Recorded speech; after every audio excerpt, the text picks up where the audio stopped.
നമസ്കാരം. അനധികൃത പെൻഷൻ തട്ടിയ സംഭവത്തിൽ സർക്കാരിന്റെ നീക്കങ്ങൾ ചടുലമായി തന്നെ നടക്കുകയാണ്.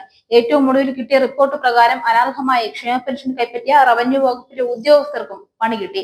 വകുപ്പിലെ 34 ഉദ്യോഗസ്ഥരെയും സർവേ ഭൂരേഖ വകുപ്പിലെ 4 ഉദ്യോഗസ്ഥരെയും അച്ചടക്ക നടപടിയുടെ ഭാഗമായി സസ്പെൻഷന് വിധേയമാക്കി. ഒരു സർവേയർ, 7 ക്ലർക്കുമാർ, LDUD ടൈപ്പിസ്റ്റുകൾ, വില്ലേജ് ഫീൽഡ് അസിസ്റ്റന്റുമാർ, പാർട്ട് ടൈം സ്വീപ്പർ എന്നിവർ അച്ചടക്ക നടപടി നേരിട്ടവരിൽ ഉൾപ്പെടുന്നു.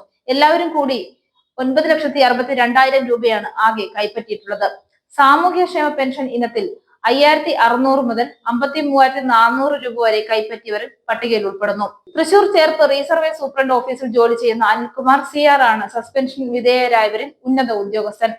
10,000 രൂപയാണ് അദ്ദേഹം കൈപ്പറ്റിയത്.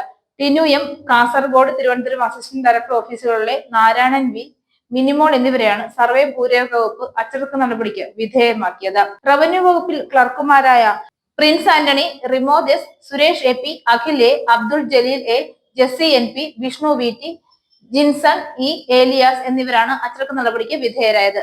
നിലവിൽ പട്ടികയിൽ 50,000 രൂപയ്ക്ക് മുകളിൽ കൈപ്പറ്റിയ 5 പേരാണുള്ളത്. ചെറുവള്ളി വില്ലേജ് ഓഫീസിലെ part time sweeper Prasannakumari KP, Thiruvananthapuram കളക്ടറേറ്റിലെ UD typist Busheera Begum L, Kottayam കളക്ടറേറ്റിലെ part time sweeper Sulekha Bai KC, Alathur village ഓഫീസിലെ part time sweeper Shanthakumari P, Kollam കളക്ടറേറ്റിലെ part time sweeper Ramani S എന്നിവരാണ് തുക കൈപ്പറ്റിയത്.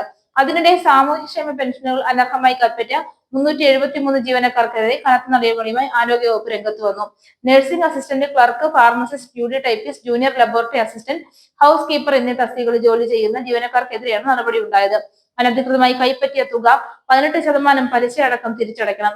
കർശനമായ വകുപ്പ് തല അച്ചടക്ക നടപടിയും സ്വീകരിക്കും. ജീവനക്കാരുടെ പേര്, കൈപ്പറ്റിയ തുക, തസ്തിക എന്നിവയടക്കമാണ് ആരോഗ്യവകുപ്പ് പ്രസിദ്ധീകരിച്ചത്.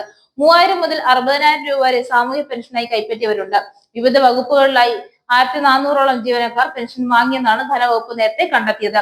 സർക്കാർ തീരുമാനപ്രകാരം അനർഹമായി തുക കൈപ്പറ്റിയവരിൽ നിന്നും 18% പലിശയോടെ ഇത് തിരിച്ചുപിടിക്കും. എന്തായാലും ഇനിയും കൈപ്പറ്റിയവരുണ്ടെങ്കിൽ ഒന്ന് ശ്രദ്ധിച്ചോളൂ കേട്ടോ.